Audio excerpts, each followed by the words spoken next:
the hours just before D-Day, thousands of Allied soldiers are readying themselves for the battle ahead. Personally, I found myself saying a prayer. And it was a prayer that just didn't end. You just keep talking to yourself. And that prayer was not that may I live through this so much as may I do my job and not let your buddy down. That's the important thing. The paratroopers flying into France are at the leading edge of a vast invasion force. Beneath them, thousands of amphibious assault troops, special forces divisions, and fleets of bombers leave the coast of southern England.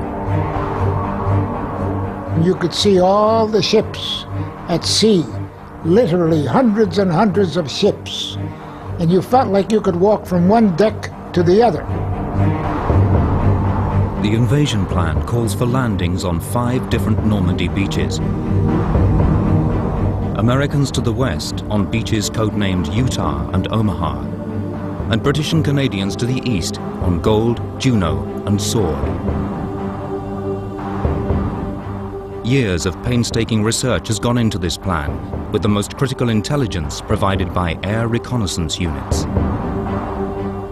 Generals have to make decisions based on several factors. Are the beaches a practical place for landing? What are the problems when you get to the beaches? How heavily are they defended? And many of these things can be determined by photographs taken from high, medium, or low level. Almost 1 million recon photographs have been taken in preparation for June the 6th. But tonight, the time for planning is over. The success or failure of D-Day now depends upon the men heading into France.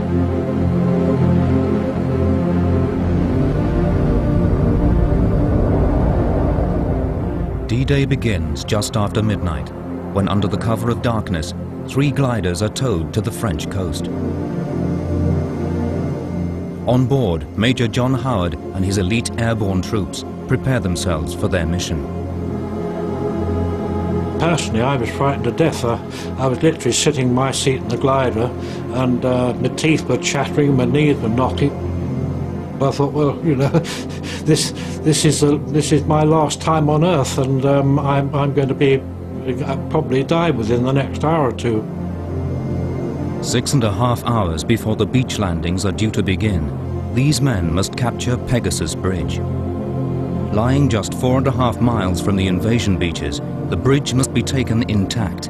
Allied forces will need to cross here as they fight their way inland. Air reconnaissance images have enabled the men to carefully plan their attack on the bridge. We could see really every detail. We could see the design of the trenches cut into the banks of the canal. We could see a pillbox on the end of a canal.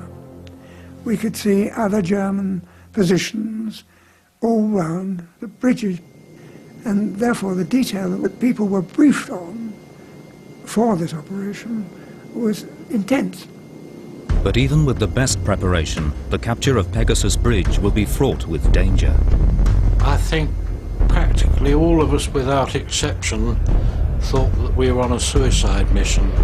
What really frightened us was the 21st Panzer, which was a real battle-hardened group. They were in the area around Caen, 6 or 7 miles from where we were landing, and they told us they had around 350 tanks between them. And we thought, my God, they only need half a dozen of those to come up the road, and we're in trouble. The gliders now detach from the bombers towing them. And at just 16 minutes past midnight, the leading glider smashes down into the fields beside Pegasus Bridge. I was in the first glider, and we hit the ground around about 100 miles an hour. The airborne troops have landed just 47 yards from Pegasus Bridge, exactly as planned. Then there was a great scramble to get out because, you know, the last thing you want to be when you just landed close to a guarded bridge is to be sitting in a wooden glider. Almost as soon as we cleared the glider, Major Howard, typical of him, he was up on the bank of the canal saying, "Come on, boys, this is it, come on!" And we all charged after him. We'd been told that the Germans had got explosives on the bridge, and as soon as they thought it was under attack, they'd been ordered to blow it up. So we had to get there fast. And Danny Brotheridge, who was our platoon commander, he went charging across the bridge. We went charging after him. Lieutenant Brotheridge leads the charge across Pegasus Bridge. We were shouting our heads off and making as much noise as we could to frighten the German. Brotheridge fires the first Allied shots of D-Day, killing one of the sentries.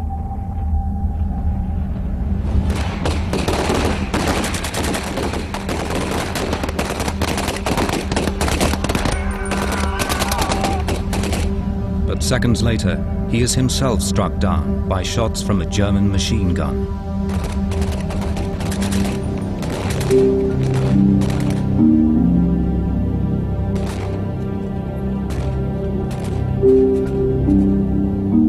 The British lieutenant is the first Allied soldier killed by German bullets on D-Day.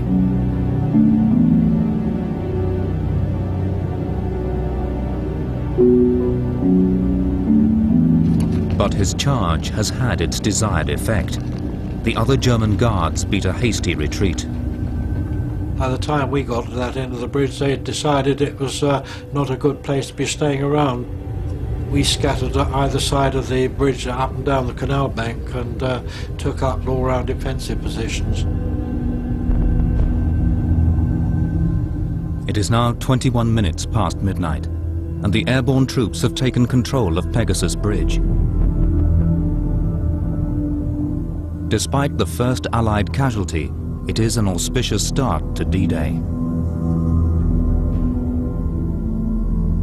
The small group of Brits remain isolated behind enemy lines, with a long night ahead of them. They must now hold the bridge until reinforcements arrive. But with their limited supply of weapons, they may not be able to withstand an armored counterattack. Soon the men hear the comforting sound of Allied aircraft approaching.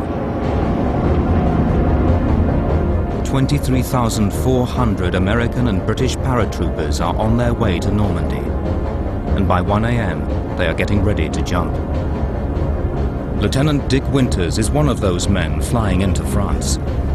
When it comes around to the time to jump, the planes are supposed to slow down to about 95. Planes are supposed to slow down to about 95, 100 miles an hour. But in this case, when we started hitting anti-aircraft fire, and a couple of planes started getting hit, many pilots started to take evasive action. My plane was hit, went into a dive. At the same time he went into a dive, he threw me the green light to jump. Many Allied pilots have never encountered anti-aircraft fire before this night. Some panic, flying too low and too fast to make successful drops. At high speeds, equipment is torn away from the paratroopers' packs. The only thing I had when I hit was the maps that were in my pocket and a jump knife that was strapped to my leg. That's all I had. Behind the lines in Normandy on D-Day, no weapons, scattered all over the place. This is a great way to start a war.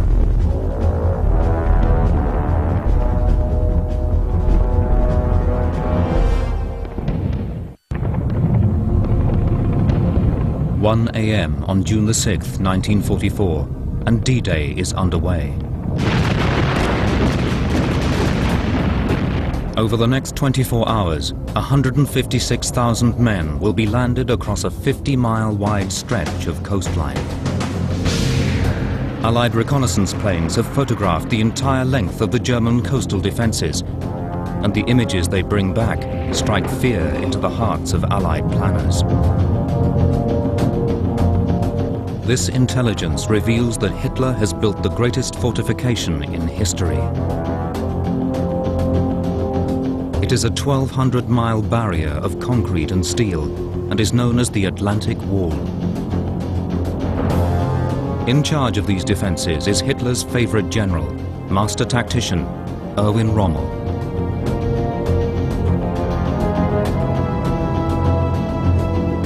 For the recon pilots sent to photograph the Atlantic Wall, the risks are enormous. I sometimes felt it was rather like being John Wayne on a horse out in front of the caravan going west, wandering around through the hills looking for the Indians and hoping that they wouldn't catch you and scalp you before you got home. We could cross the channel at about 50 feet below the radars at high speed, turn parallel to the beach at low tide, run all cameras while you're charging down the beach at about 350 miles an hour, more or less like a duck in a shooting gallery.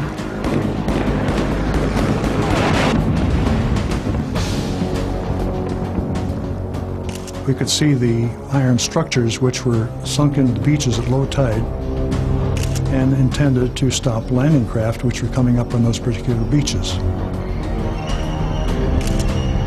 Every single beach suitable for amphibious landings has been protected with heavy obstacles and numerous gun emplacements.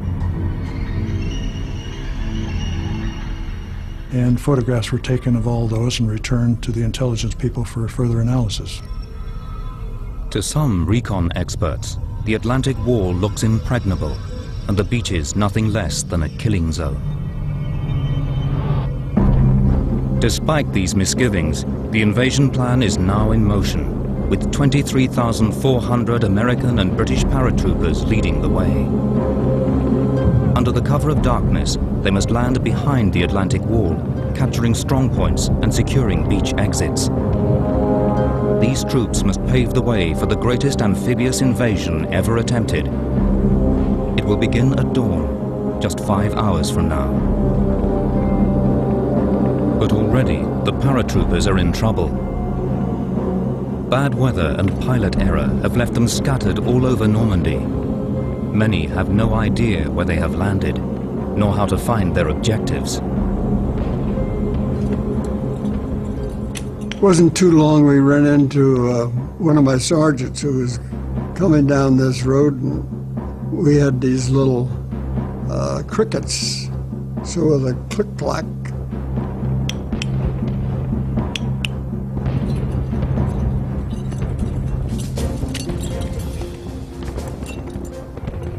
We exchanged greetings, and coming down the road, he had been smart enough to stop at a stone marker. This stone marker said St. Mure Eglise. I got under a raincoat one of the fellas had, because by that time I had about 12 men surrounding me. With the help of a flashlight another man had, I was able to orient the map very quickly, because the planes were coming in and they were flying from west to east. He had told me St. Mary Eglise is that town up there. There was St. Mary Eglise in my map. I knew exactly where it was.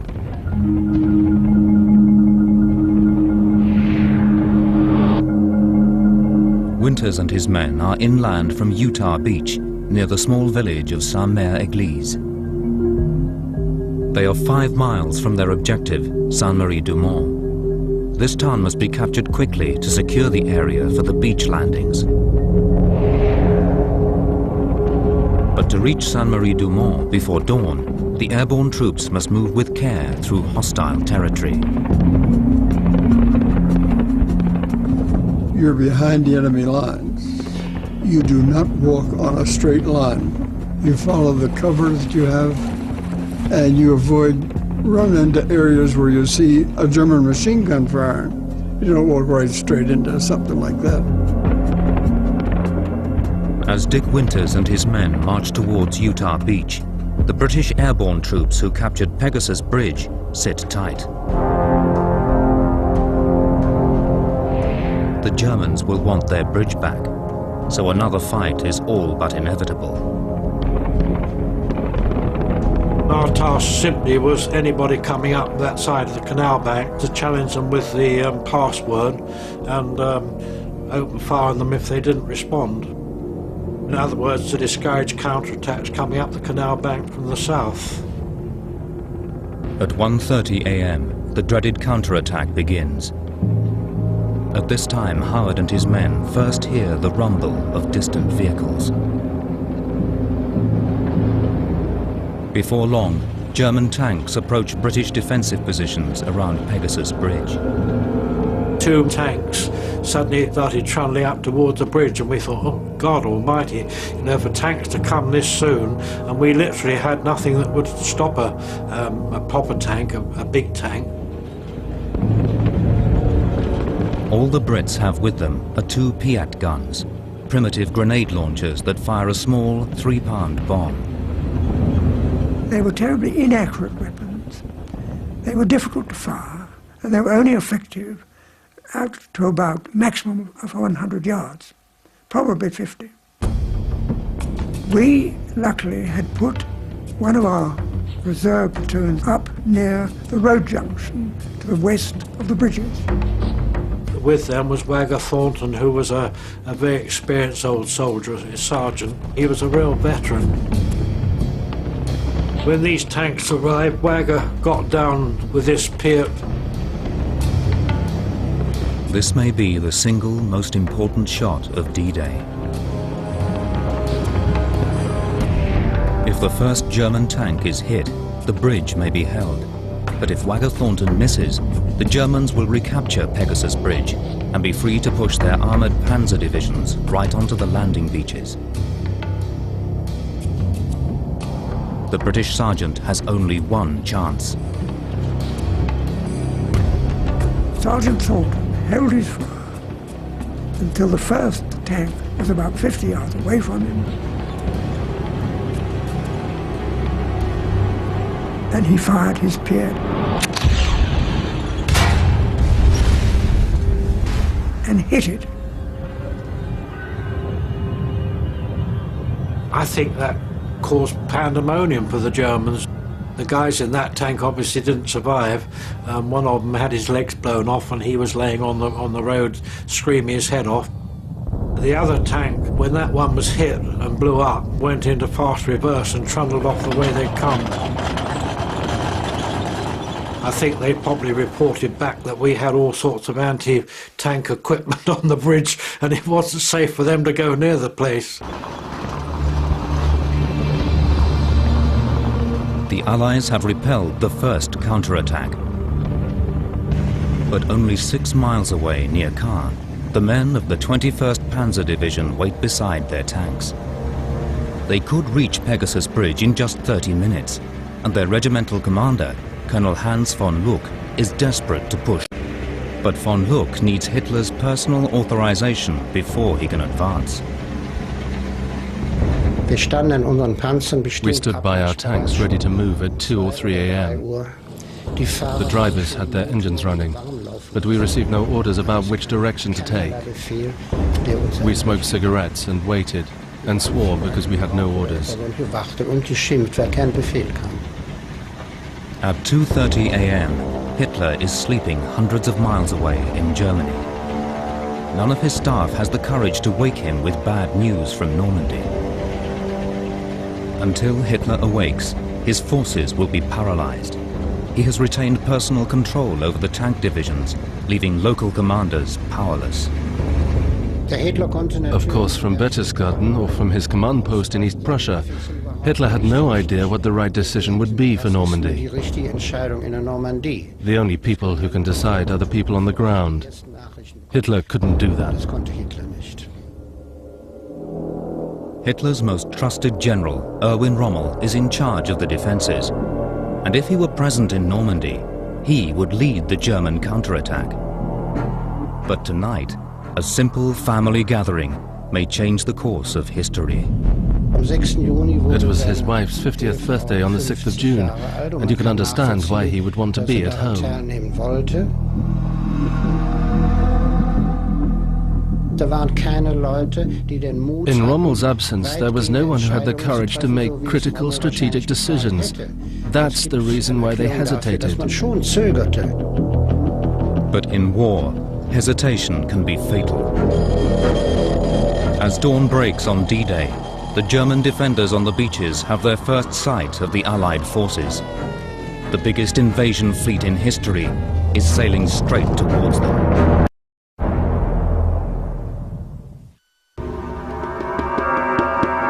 AM, and at air bases all over southern England, Allied bombers are being prepared for their part in D-Day.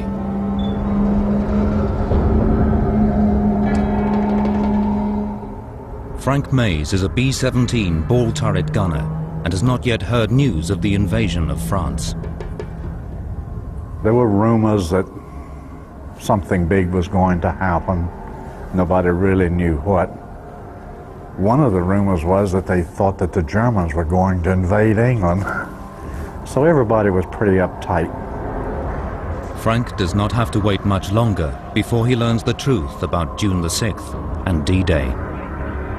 They came through and got me out of the bed. We grumbled a little bit, went down to the flight line, and the briefing officer told us that this was the day that they were going to invade the continent.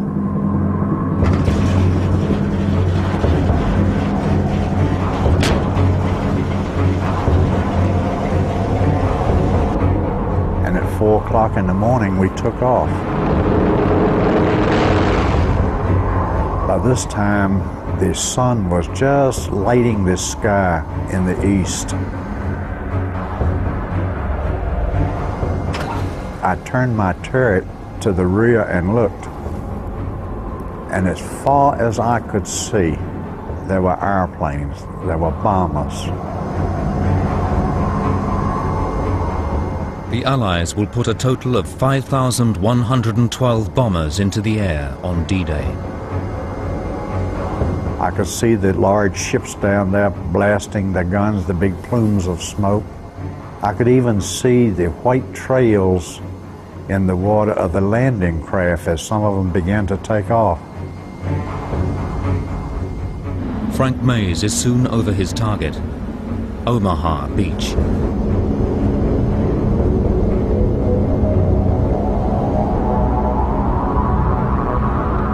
We just carpet bombed a strip from out in the water, inland, for the invading forces to come in on.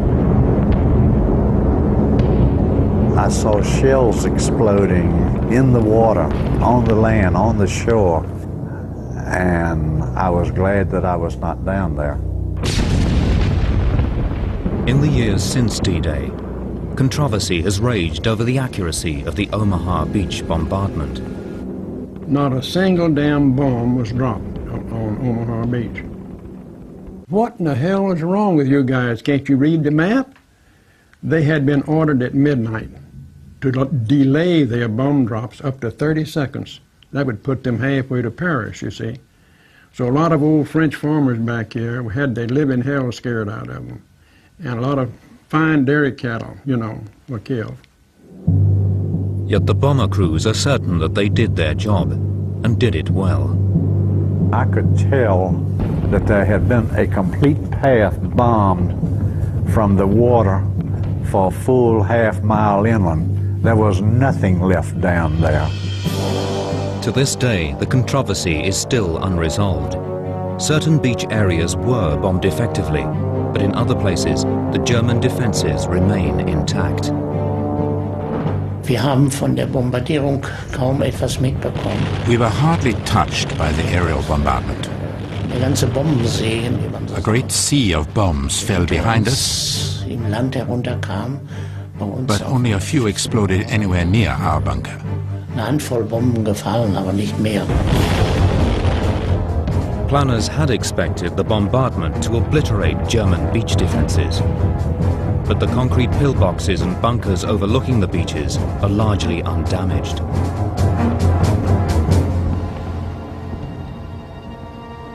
The men heading in towards land know nothing of this. To them, the sight of vast bomber fleets hitting the coast is hugely reassuring. The medium bombers were flying over, and you could hear the drone, the steady drone. It looked like they were pounding the coast pretty well, and it made us feel like that we were going to walk across the beach, because what could possibly, withstand all of that? And we were kidding each other on deck, slapping each other on the back, see you on the beach, see you in Paris, and we were pretty upbeat about it. The men prepare to move from the transport ship to the smaller landing craft that will ferry them in to the beach. And you had to go down rope ladders to get into the landing craft. There was 30 men to each boat. And the sea was rough. And see, that landing craft was small. And it was bouncing up and down with the wave. When I got to the bottom, I thought I was going to drop just a couple of feet. I must have dropped 10 feet. And it really shook me up.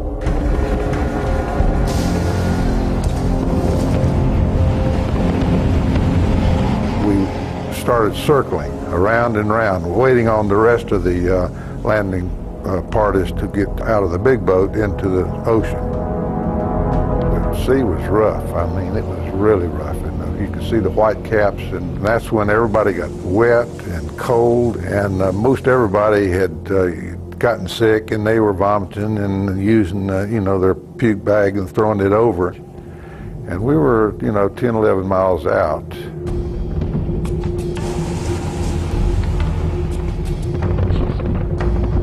This image, captured on the morning of D-Day itself, shows Bob Slaughter's objective on Omaha.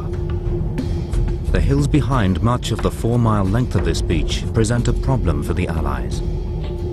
They prevent armor moving inland in support of the troops. Realizing this, the Germans have concentrated their defenses around a few key roadways leading inland. The Vierville Draw is one of these exit roads and is a key strategic objective for the Allies. Our job on D-Day was to land at the Vierville Draw, which was probably the most heavily fortified of all the 50 miles of shoreline. But before Bob Slaughter and his men can land on Omaha, American Special Forces, men from the Ranger battalions, must complete their own deadly mission. Atop towering cliffs between Utah and Omaha beaches is a battery of 5 heavy guns. They are ideally placed to pummel the invasion beaches with devastating firepower. This image reveals how heavily Pointe du Hoc has been bombed before D-Day in advance of the Rangers' attack. Ranger Leonard Lomel has studied these photographs in preparation for his mission. And you are told that that's a 155 millimeter gun in that bunker down there. And there's 6 of them. Your mission is to go in there and sneak into those bunkers and destroy those guns and kill all the Germans around it, get in your way. The men must sail to the foot of Pointe du Hoc, scale the 100-foot cliff face, and knock out the guns. Luckily, the Ranger divisions have built a reputation for taking on the impossible. Now, we were not your next-door neighbor, pink-cheek guys that you remember. We were all kind of special, and we had something burning within us. We were ready for action. We were gung-ho fellows. We loved excitement and adventure. And of course, the most adventurous activity you can get into is warfare.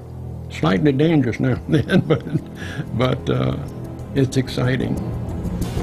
General Omar Bradley, the principal commander in the field on D-Day, knew that the mission to destroy the Pointe du Hoc guns called for men with a special kind of determination. General Bradley had experience with the Rangers in North Africa and Sicily, and he said, those damn guys can do anything. He said, now I know they'll knock those guns out, but there may not be much left of them after that. The plan calls for the Rangers to go in at 6:30 a.m., just ahead of the first landing waves on Omaha Beach. They will then only have a short time in which to climb the cliffs and destroy the guns. But at first light, the plan is already breaking down. On D-Day morning, about daybreak, we were all straining our eyes, trying to make out something, on the horizon.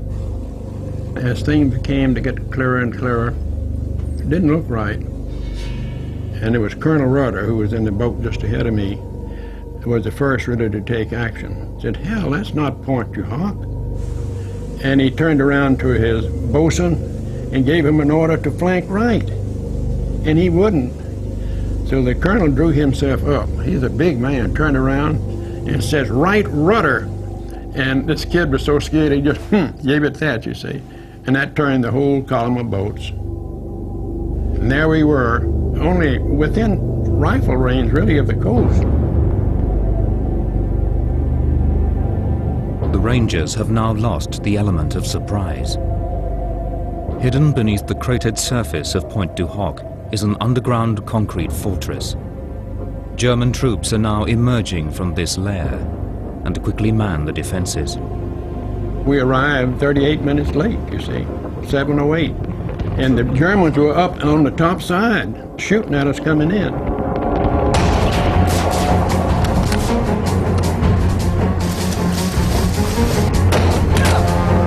The Rangers will now have to climb the cliffs in full view of the enemy. But they must destroy the Point du Hoc guns, no matter what the cost. You pour the blood out of your boots and keep right on going. The thing you want to constantly keep in mind, you've got to achieve that objective. That's what you're here for.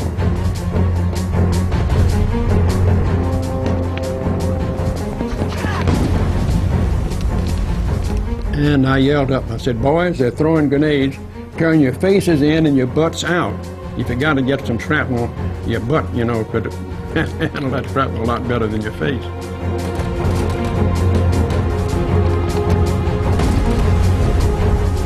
Some Rangers are shot, others fall to their deaths. But there is no question of giving in. And they were trying to cut the rope. And they were trying to shoot our fellows off the ropes. And they dropped grenades on it. Anything they could do or think of to drive us back in the sea, they were trying to do. And we, on the other hand, were trying everything we could think of to get up there and kill them.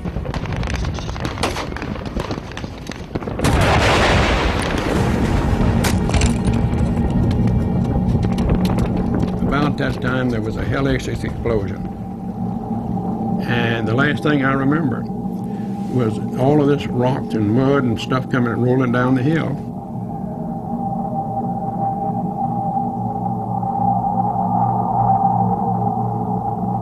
And I was out for I don't know how long.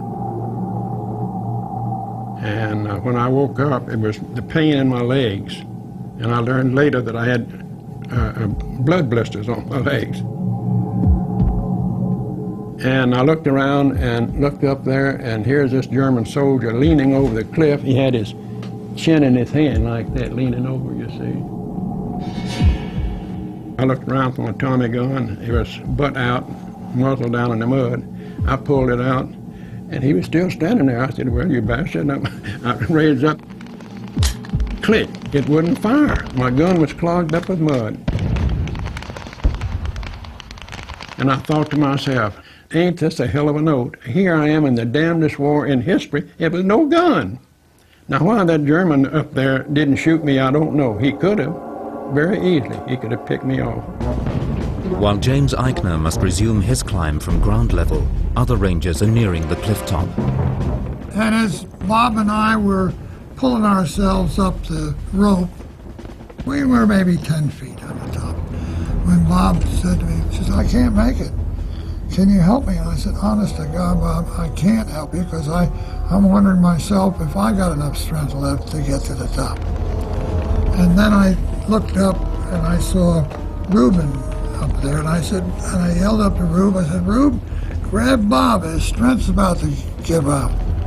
And he reached over and grabbed him by the back of the neck and slung him over the top of the cliff. Both Lommel and Eichner reach the top of Point du Hoc. but others are not so fortunate. 16 men die while climbing the cliffs. When the surviving Rangers reach the top, they are shocked at the devastation wreaked by Allied bombers. When we got up there, it looked like the moon. There were so many shell holes and craters. You run into this shell hole, it would have some Krauts in it, the next would have Rangers in it.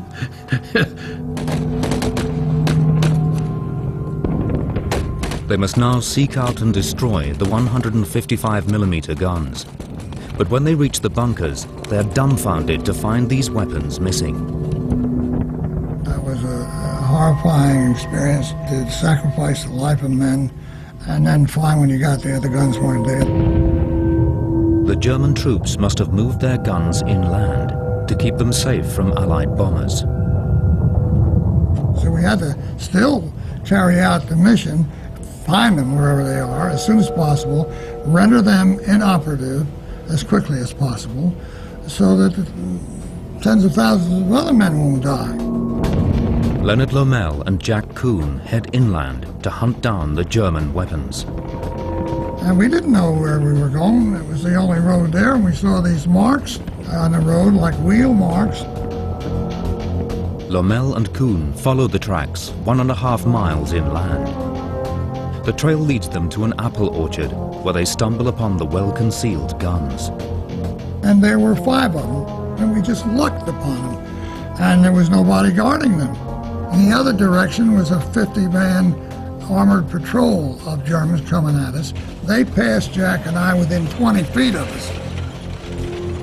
Now we got to stay alive. We got to destroy those guns, render them inoperable. Using incendiary grenades, Leonard Lommel and Jack Kuhn soon disable the guns.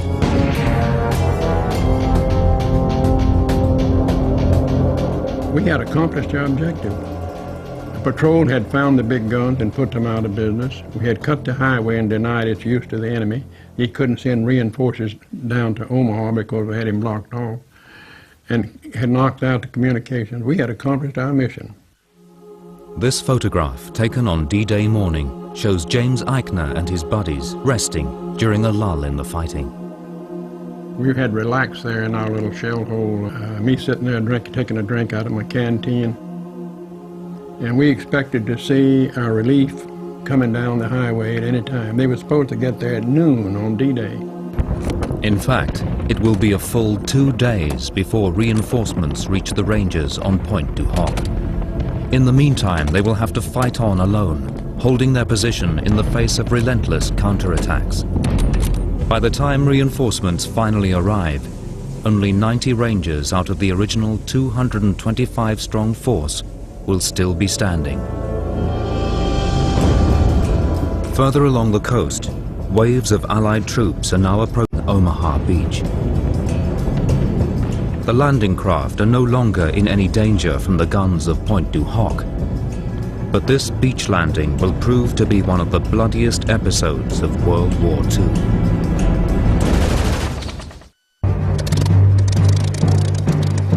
In the months before D-Day, air recon pilots have become familiar with the French coast. But today, June the 6th, 1944, will be different. Today, they will be photographing history in the making. There were so many aircraft in the air. It was a matter of keeping your eyes open and weaving left and right to avoid formations, squadrons of bombers coming in. And when I looked down at the sea, there were so many battleships, destroyers, and landing craft, I felt I could have jumped out and not got my feet wet.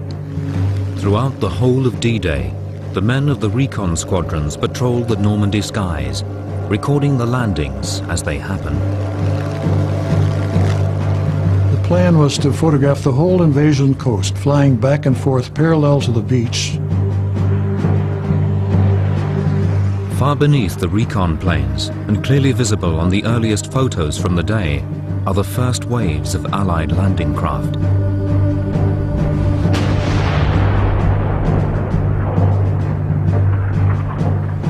They are heading in towards Omaha Beach.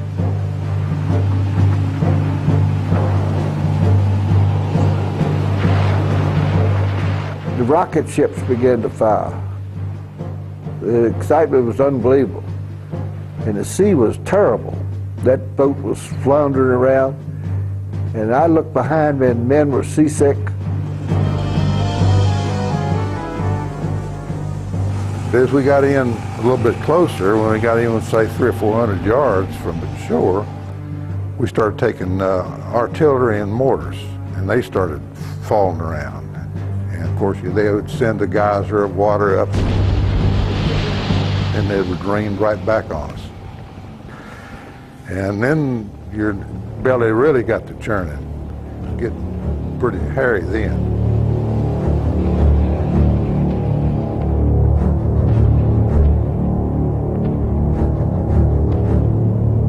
The German defensive troops ahead of them are battle-hardened men, reinforcements drawn from the Eastern Front. Yet even experienced soldiers such as these are stunned by the size of the invasion fleet heading towards them. When the landing fleet arrived, it was unbelievably huge. We said, this can't be happening, so many ships. The horizon was black with ships. But when they came closer, we quickly got into the bunkers and manned the machine guns.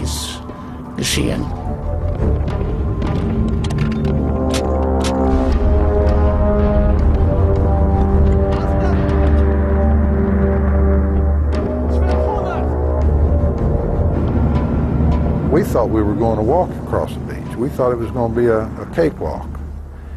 And I remember telling the rest of them, I said, we're going to catch hell. The German bunkers are largely undamaged, and Allied landing craft on their final approach are sailing directly towards them.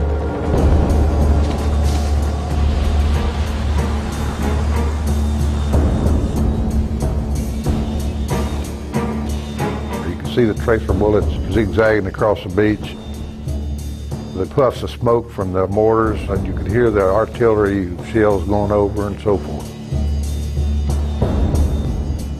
We didn't know whether we were going to land right in front of a German pillbox or a gun emplacement or what.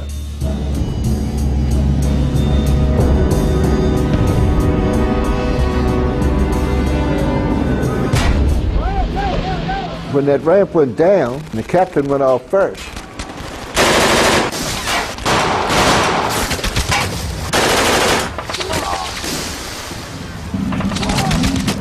By the time he hit the end of the runway, he was full of bullets.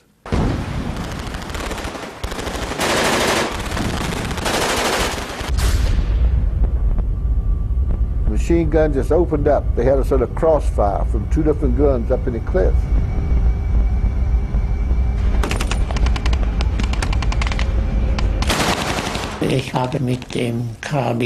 I fired my gun, positioned less than 200 meters from the beach. It was absolutely horrific for the landing troops. A comrade shouted to me, "Franz, don't shoot too soon. Wait until they jump into the water." When the ramps came down and they jumped, most of them fell into the water. Whether they were dead or injured, we didn't know.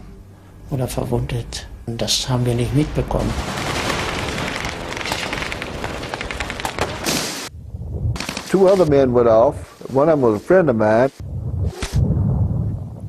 He was hit. I was the fourth man. And this was the first time I'd ever been under fire, remember.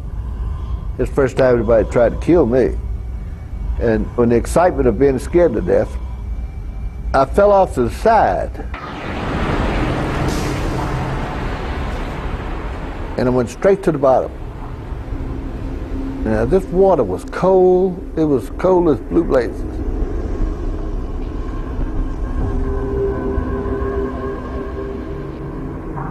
And it was chaos. People were screaming, you know, some were getting hit and some were drowning because they had all this equipment. We had 60 pounds of equipment on, and they couldn't keep their head above water, and they were hanging on to me. I was 6'5", and they were pulling me under. And it was terrible trying to get in to where we could breathe.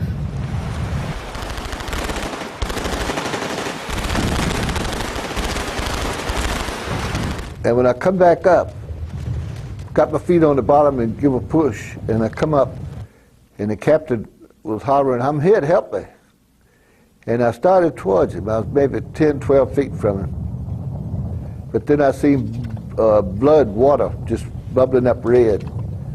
And I said, man, I better save my own life. There's no need. And at this time, I looked back, and all the rest of them coming off the boat were being just cut down like you would. I hadn't counted on this.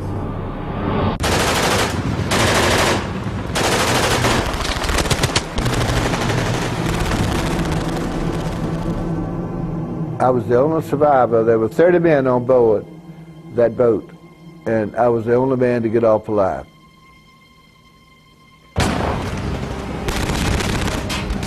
So I got up as close to the water's edge as I could, and my number 1 and number 2 gunners were right with me. We lost a machine gun in the water.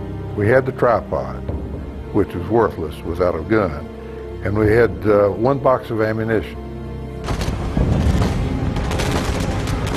And so I lay there on the beach and was trying to decide when to go across, and I could still see the machine gun tracer bullets, firing across. The tide was coming in. It was real fast. It's a terrible tide there on Omaha Beach. The tide comes in so fast at Omaha that many injured men are unable to crawl to safety.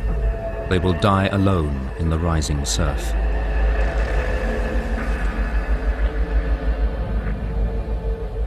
I finally got to the edge of the water, and I heard somebody holler my name, and it was my sergeant.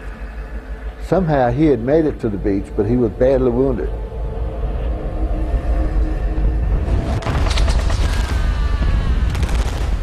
And he raised up, hollering at me to come help him. And when he raised up on his elbow, a sniper up in the cliffs spotted him.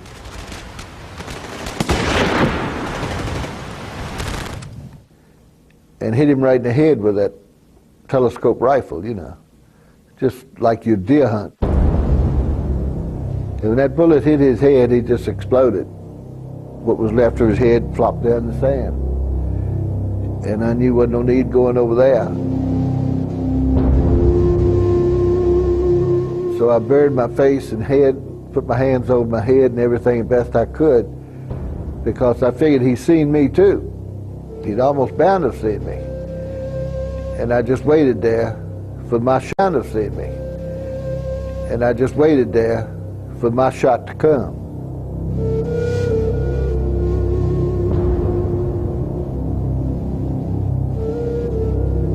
But somehow, evidently, he got distracted by bigger, better targets or something. And he didn't pull a trigger on me.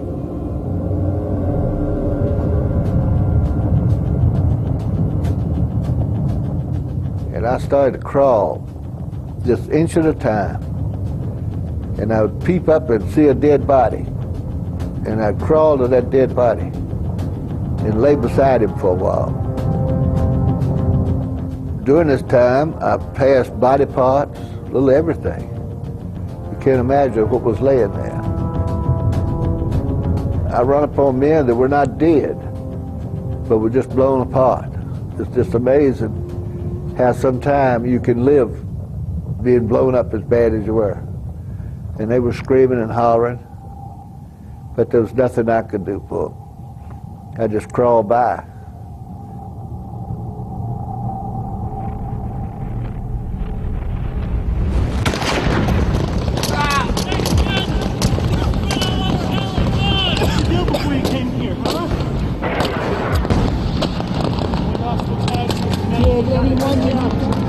At this point, I want to tell you, this is the first combat I was in, and I was scared.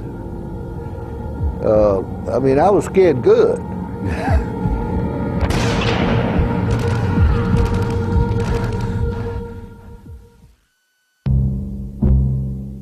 On the eastern flank of the D-Day invasion lie the British and Canadian beaches Gold, Juno and Sword.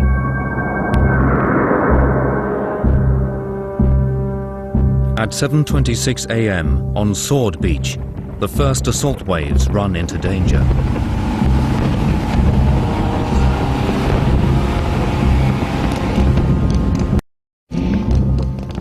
We went to ground about 10 yards up the beach because the fire was so intense, and I did not perceive it safe to advance any further.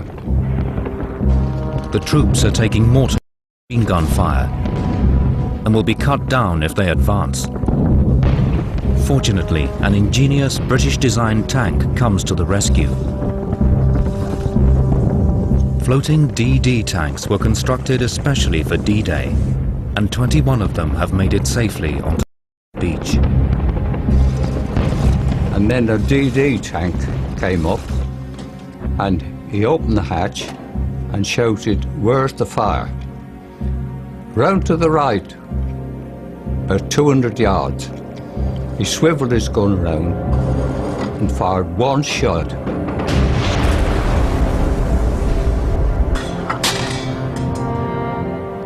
No more mortar fire, complete silence, and even the machine gun fire from the enemy had gone. The gun on the DD tank was absolutely essential. It dominated the beach. Once it was on, that was it. Throughout the morning, DD tanks continue to attack German positions on Sword. Amidst the battle, successive waves of troops are offloaded onto the beach. Some men from these later waves are remarkably level-headed. Showing no concern for gunfire and mortar blasts, they sit down to enjoy a mug of the national drink. When soldiers hit the beach, the first thing they wanted to do was, after a long sea journey, was have a brew of tea. We had to discourage them from doing that because we didn't want them on the beach in groups brewing up tea. We wanted the beaches clear so that people could move over it, tanks, vehicles and everything else.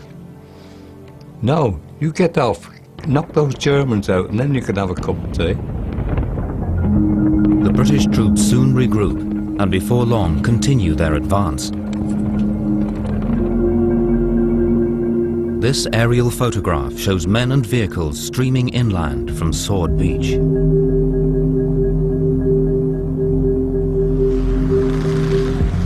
The British advance has been boosted by the DD tanks.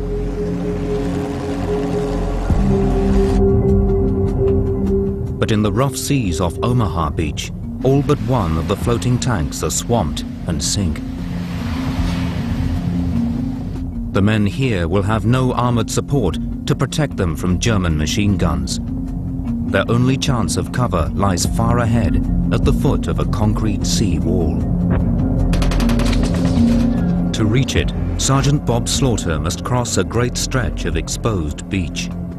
It was 300 or 400 yards of flat sand.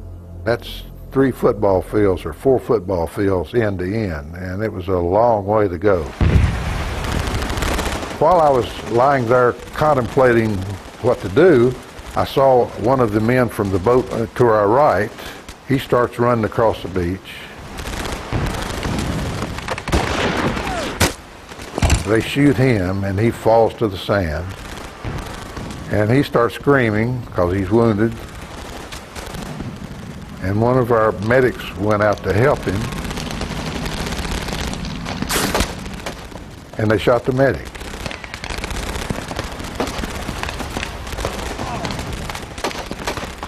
And, you know, that put a chill into my thinking about going across. But, you know, here comes a big wave and it's pushing us in. So I decided to go, take my chances. Bob Slaughter tells his men to prepare for the long sprint for cover across the exposed width of Omaha Beach. So I started running across the beach as low as I could go and as fast as I could go. I keep running and running and running and running. It seemed like forever.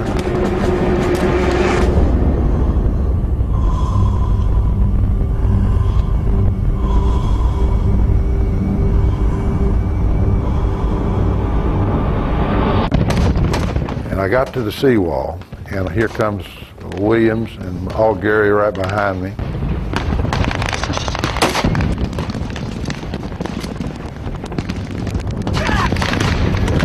I was out of breath and I was scared to death, you know, and I tried to light a cigarette. And my hands were shaking so bad I couldn't get my cigarette lit. And I had to finally compose myself, and I just kept saying to myself, get a hold of yourself, you know, you got to do this, you got to do it.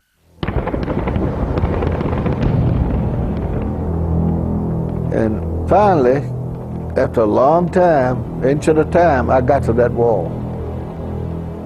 And there I met a buddy of mine that was on another boat named Mac Smith from West Virginia. And he had an eye hanging out on his face. And I slapped a bandage on it. And I stayed there with him and 5 or 6 other men for a while. We were sort of protected from the machine gun, but the tide was coming in. And dead bodies were rolling, just like a log. And we'd run out and pull one in. The Germans would shoot at us if they seen us. If we found a live one, which we did find some few alive, we got a medic and we managed to save a few of them. But that's what we did most of the day, was drag dead bodies.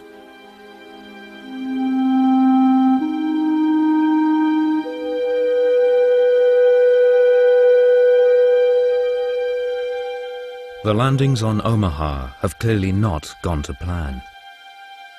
Dead and wounded cover the beach. And those men left alive are pinned down at the sea wall. To stay here will mean certain death. But it seems like suicide to move ahead with no artillery or tank support. By 8:30 a.m., the D-Day commander, General Omar Bradley, contemplates the abandonment of Omaha Beach. He even considers landing the next waves of American troops on the British beaches. But General Bradley has one last card to play.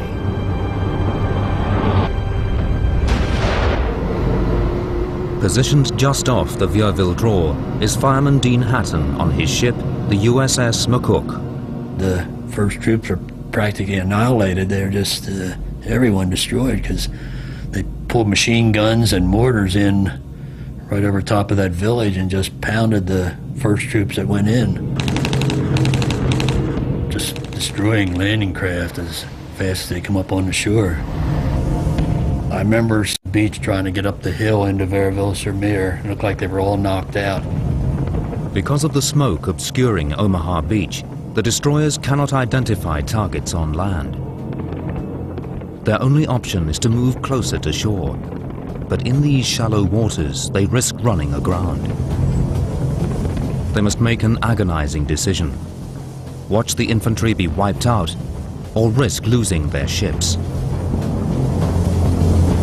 The skipper said, if we have to run this ship ashore to knock out those guns, we're going to do it. We wanted to protect the troops that were landing because they were taking a horrible beating. When we came in for closer fire, we could see the men on the beach. It was just a jumble of vehicles that had been hit and littered the beach. We came in within 500 yards, just almost scraping bottom for destroyer. The landing craft were being fired upon, and we tried to knock out the gun emplacements before the landing craft went in. Some we knocked off on the first run, 4 or 5 inch firing, rapid fire, but take a pillbox right off of the side of the cliff.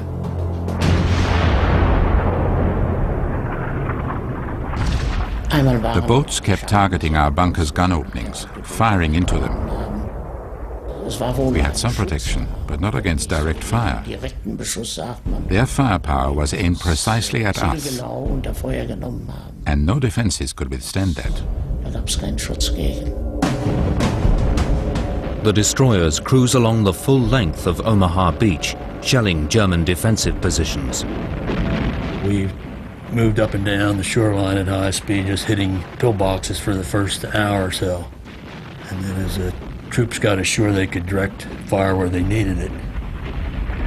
After we'd hit a machine gun nest or a mortar, they'd say, "Well done, McCook," and we'd go on to another target. For the Germans on the receiving end of these shells, the impact is devastating. By 10:30 a.m., this decisive action by the destroyers has turned the tide at Omaha Beach. It gives a great morale boost to the men down at the sea wall, and in small groups, they begin the next phase of attack. I knew that if I froze up, I was dead. I knew I had to keep going. Although I knew men that froze up, it surprised me, one or two that did. Still facing a barrage of German gunfire, the men start to move off the beaches, up to the hills and bluffs inland.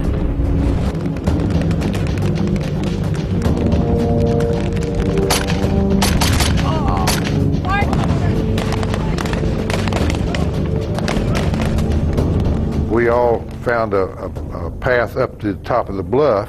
It was a minefield on both sides of the path, and it said Octoon Mining all over the place. And we got up there and we started digging in. That was our mission, was to get on top and then be ready for a counterattack that we knew was coming. We were expecting, tanks within 24 hours. As soon as we got up on top, we could see this German Nebelwerfer position.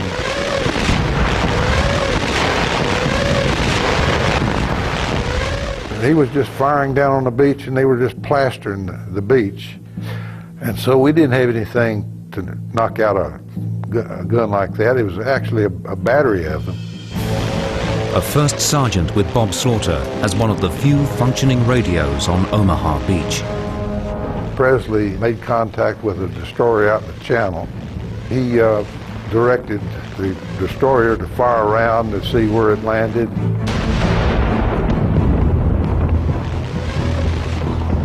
And then he walked it into that target and knocked out that Nebelwerfer position. So that was one of the great things that I saw on D-Day. They saved a lot of lives by knocking that thing out. All across Omaha Beach, small groups of men and officers are taking the initiative, slowly making progress inland.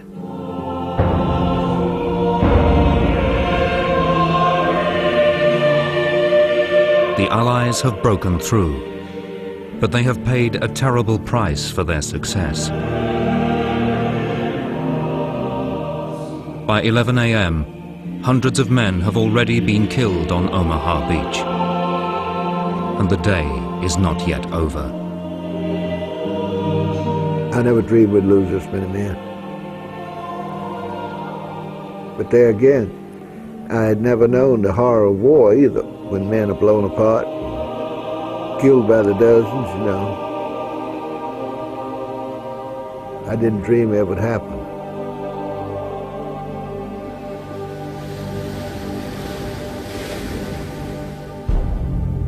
Over to the west, on Utah Beach, casualties have not been so heavy.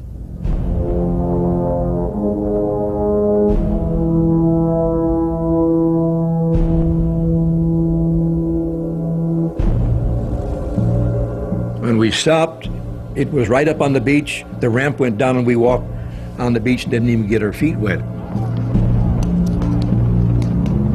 The defending troops at Utah consist mostly of Ost battalions, made up of men from Eastern Europe who have been conscripted into the German army.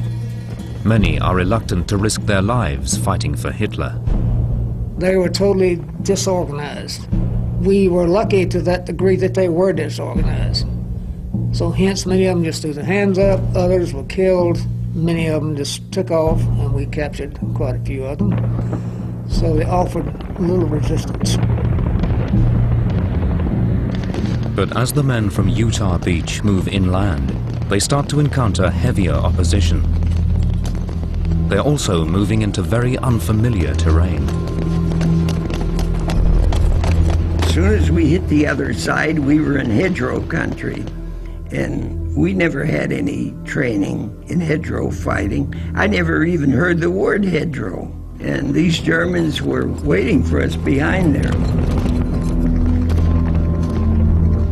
You'd move a little bit and you'd think everything was, oh, this isn't going to be bad. Then all of a sudden you encounter a lot of fire.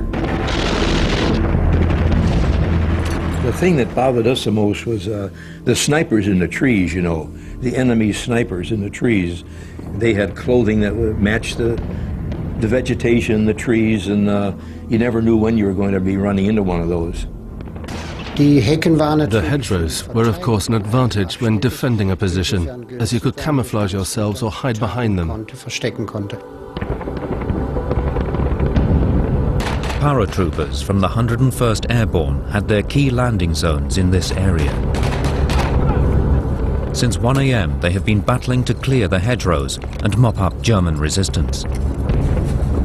Their primary mission is to seize the causeways, the road exits leading off Utah Beach, and to rendezvous with the ground troops as they move inland.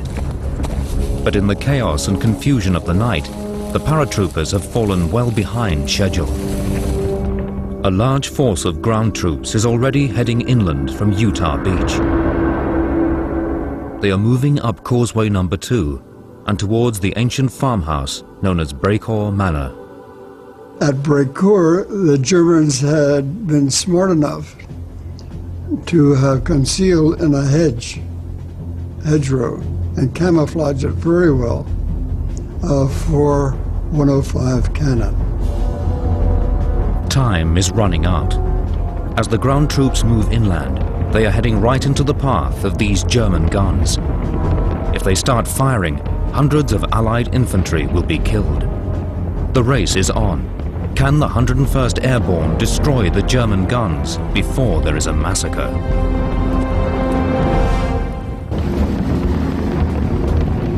"8:30 a.m. on D-Day morning, and all along the invasion front, men are fighting their way inland.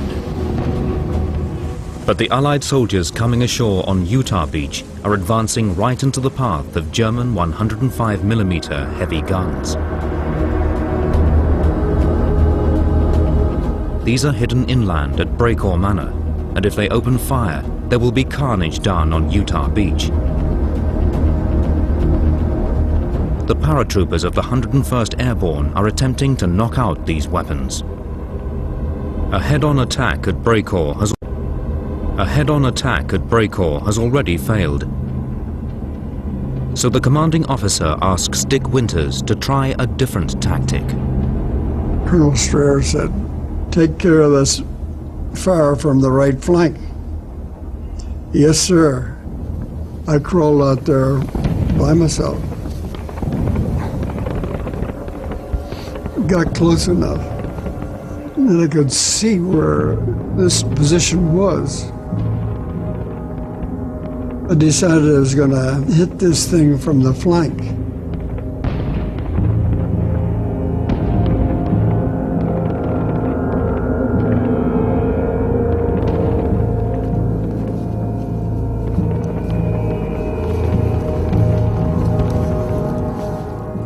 Lieutenant Compton, 2 men, crawl out ahead with instructions when you get close enough to throw hand grenades in that trench.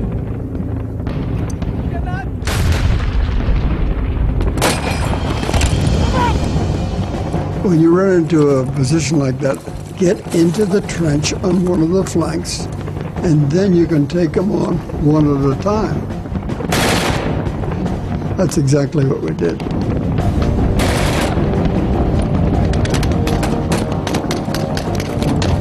We got in that trench, took that first gun, and then took on the balance of them. So it took a little time, but we took them all out. Dick Winters and his small group of 12 men have destroyed all 4 German guns. But they are now taking fire from concealed machine gun positions. Winters decides to pull his men back. But as he does so, he stumbles upon some intriguing German documents. As soon as I picked them up, I realized what I'm looking at. I'm looking at maps that have the entire defense for the entire Utah beach.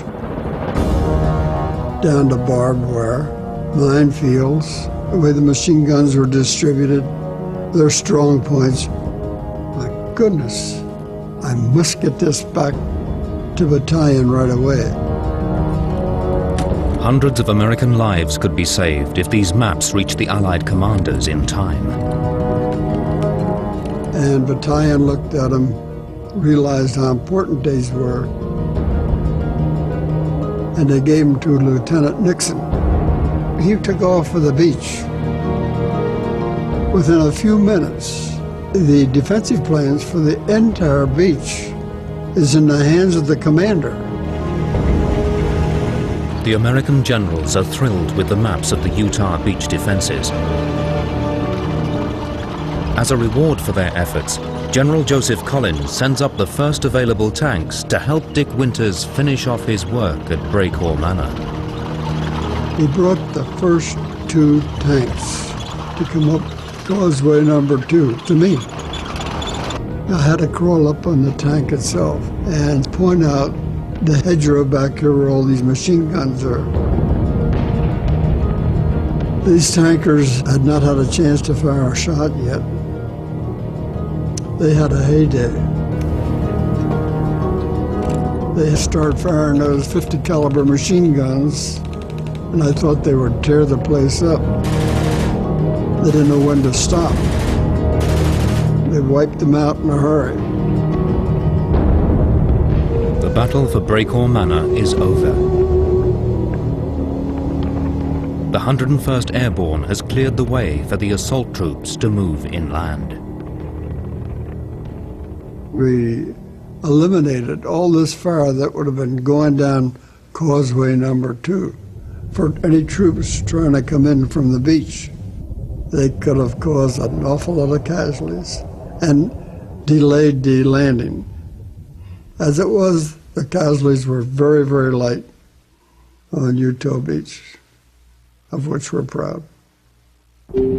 Back down on the beaches, the worst of the fighting is now over. Some of the men who earlier fought their way inland now return to the coast to pick up supplies and ammunition. Things had improved a lot.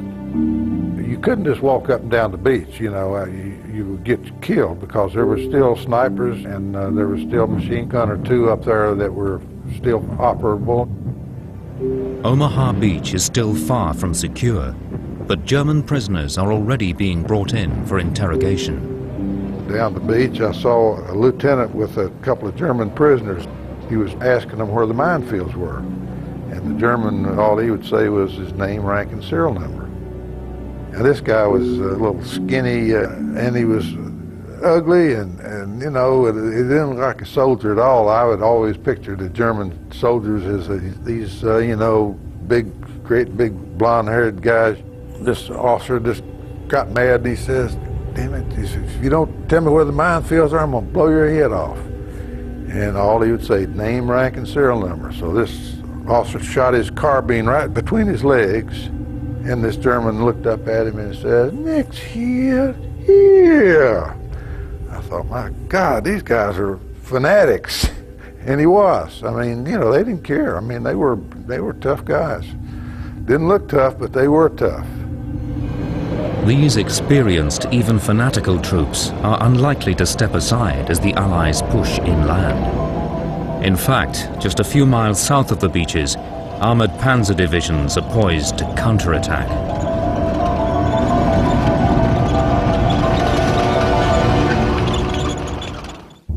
By 1 p.m. on D-Day, across all 5 invasion beaches, the Allies have cracked the Atlantic Wall and smashed their way into occupied France.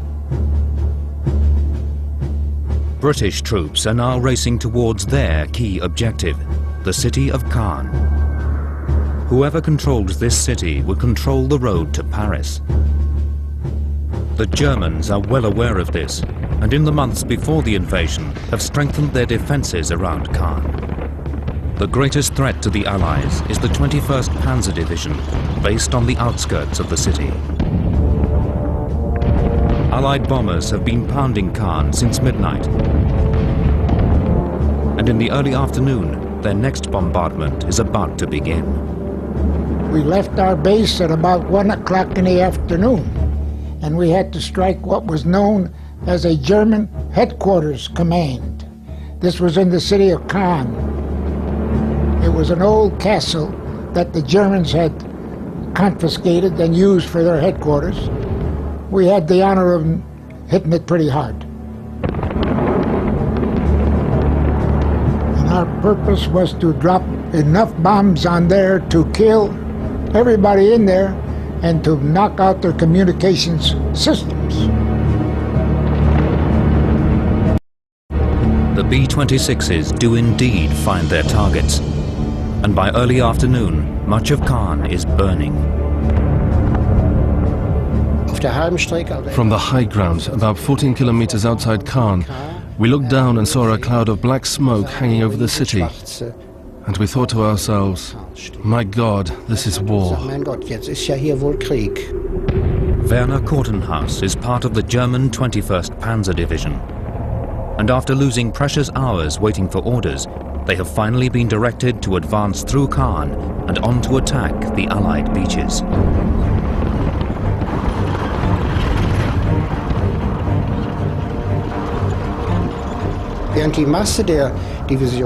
The main part of the division tried to drive north through Caen, but they found it difficult. Because of the bombing, the city streets were impassable, so they had to drive around Caen. They didn't reach their attack positions until 4 p.m. And by then, it was far too late.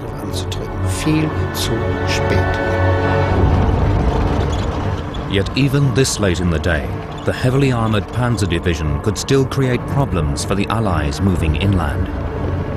The German tanks continue their advance towards the Allied beachhead.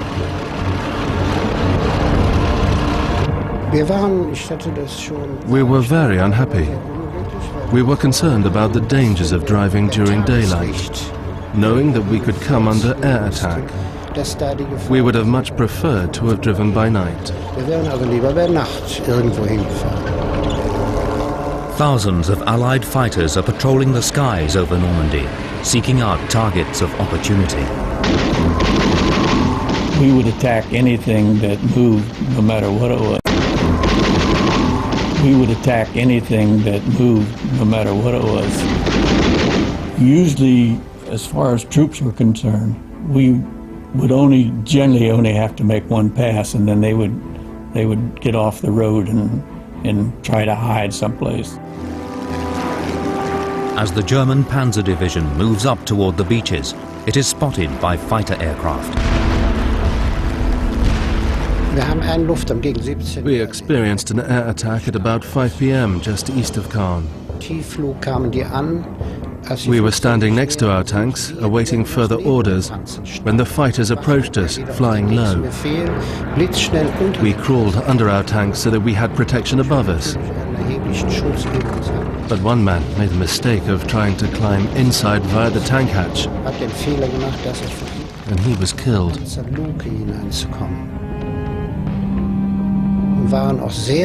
We were shocked at how easy it was to destroy our tanks. We had thought they were good machines and not easy to knock out.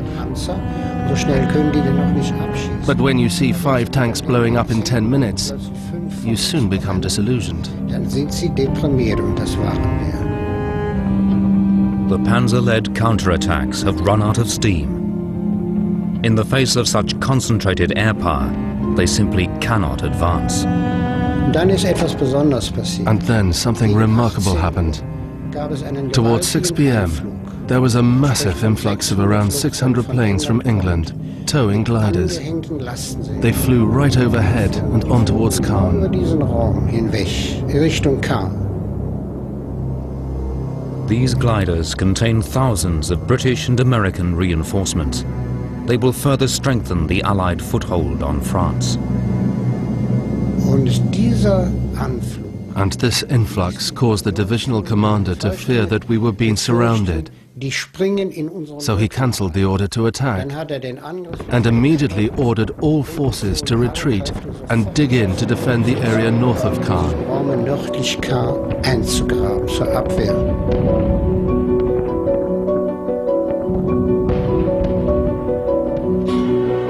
The Allies do not capture the city of Caen on D-Day, but their beachhead is secure. As darkness begins to fall, the aerial images reveal the vast fleets of gliders lining the fields of Normandy.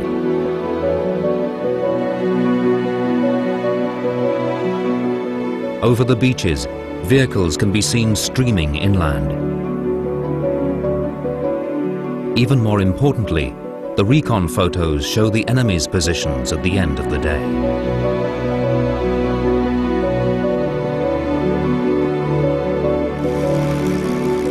Just hours after the recon pilots land back in Britain, these images will be in the hands of intelligence experts. These photographs taken on D-Day would be analyzed by the intelligence officer, who in turn would go to the general and saying, that's where we are, that's where they are, that's where we have to send the fighter bombers to counteract them, that's where we have to direct the artillery shells from offshore.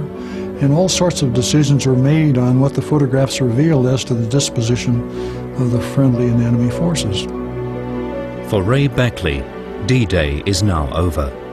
He, along with the other recon pilots, is back at base, preparing for a good night's sleep. Thanking God I was an Air Force reconnaissance pilot rather than a ground pounder.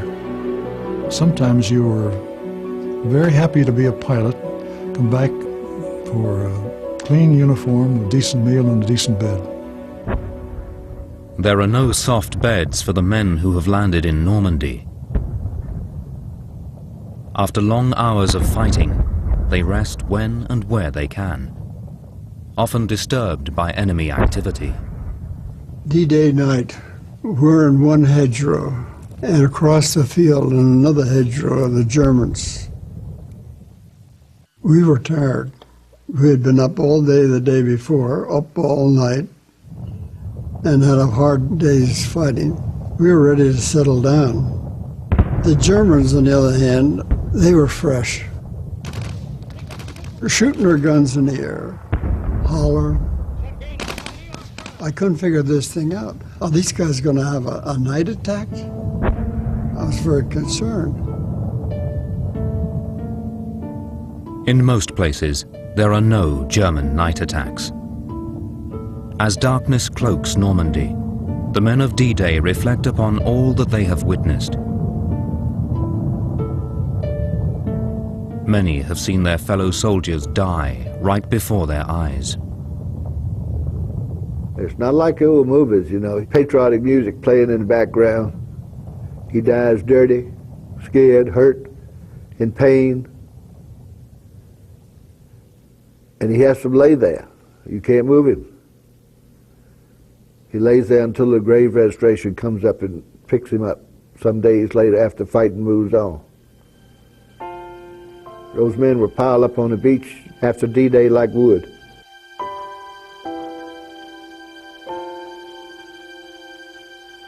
And those people were young, vibrant, some of them smart, and they didn't live to see their 20th birthday. Missed so much of life. Never saw a microwave oven or a jet plane or some of the things we take for granted. Across the 5 invasion beaches, the Allies have suffered approximately 10,000 casualties. But over 146,000 American, British and Canadian troops have safely entered Normandy. It took Hitler 4 years and a vast proportion of Germany's resources to build the Atlantic Wall. The Allies have broken through in just one day. Despite the terrible cost in human life, the landings have been a success. D-Day is the turning point, and from now on the Germans will be on the defensive, slowly retreating across Europe. Dick Winters is one of thousands of men who will fight on through the long months of war ahead. But for now, his thoughts turn to home. I got on my knees. I said, "Dear Lord, thank you for helping me live through D-Day. Now, if I live through the war, I hope to go home, find a quiet piece of land, and have peace and quiet for the rest of my life."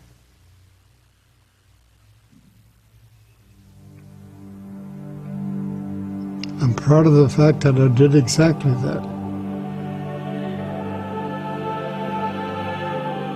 Today on the Normandy coast, the guns are silent, and the Atlantic Wall crumbles into the sea. The beaches once stained with the blood of so many young men are now peaceful.